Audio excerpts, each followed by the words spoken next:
Assalamu alaikum құрметті көрермен. Бүгінгі видео малды дұрыс құрсыздандыру, құрттарды түбегейлі жою, құрсыздандыру іс-шараларын дұрыс қолдану туралы болмақ. Егер сіздерде құрсыздандырудан кейін дәрі өкілдің өнімі дұрыс болмаса, немесе құрсыздандырудан кейін малыңыз дұрыс семірмей қалса, асқа тәбеті тартпай қалса, тағы да беткене басып, арықтап тұрса, немесе өкіл салған жері іріңде бісіп тұрса, менің видеомды соңына дейін көріңіз. Видеоны бастамас бұрын лайк басып, арнаға жазылып, құнды ақпараттарымызды өткізіп алмас үшін қоңырауша белгісін басуды ұмытпаңыз. Сосын, сіздерді мазалап жүрген сұрақтар болса, комментарийға қалдырыңыз. Сіздер үшін біз қызмет етуге дайынбыз. Мал бағымшылығында құрсыздандыру кем болса болмайтын түйінді жұмыс. Егер мал паразит құрт ауруына шалдықса, онда қан аздық, азыққа тәбеті тартпау, дене қуаты әлсіреу, жем-шөп айналымы мөлшері төмендеу сияқты мәселелер туындайды. Ауыр болғанда тіпті басқа да қосанжар аурулар пайда болып, малды өлтіреді. Ал енді алдын алу, дұрыс құрсыздандыру іс-шараларын жүргізу үшін: бірінші, қора тазалығын жақсарту.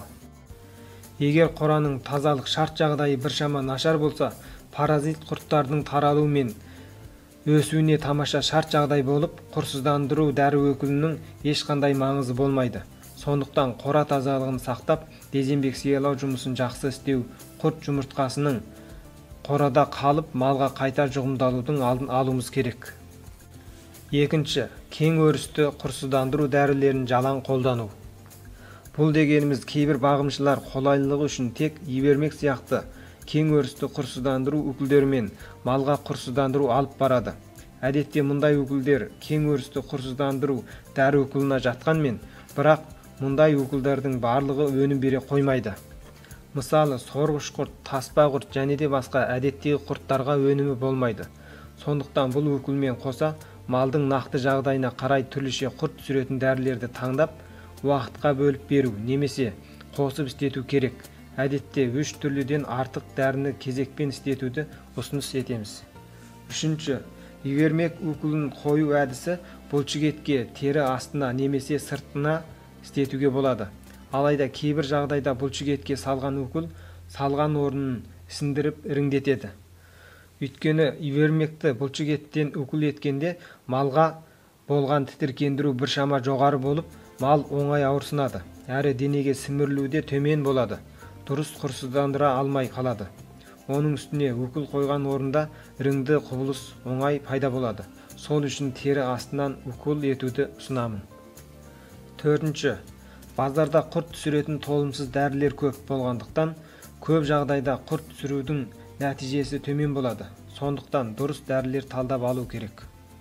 Бесінші, көптеген бақташылар құрт түсіру дәрісін әдейі өнімі жоғары болсын деген оймен дозасын артығымен беріп жатады.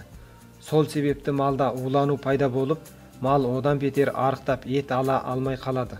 Толымды құрсыздандыру дәрісін дозасын арттырып берген күннің өзінде 1,5 есесінен асып кетпеу керек. Сол себепті дозасына мән беріңіз. Алтыншы, егер малыңызға құрсыздандыру дәрісін бермекші болсаңыз, ең тамаша өнім беретін уақыты дәріні таңертең мал аш құрсақ кезінде беріп, 30-40 минуттан кейін азықтандыру керек. Ал укол ретінде салатын болсаңыз, кез келген уақытта салуға болады. Құрметті көрермен, жоғарыдағы 6 қағидаға сәйкес істесеңіз, малыңызды 100% құрсыздандыра аласыз.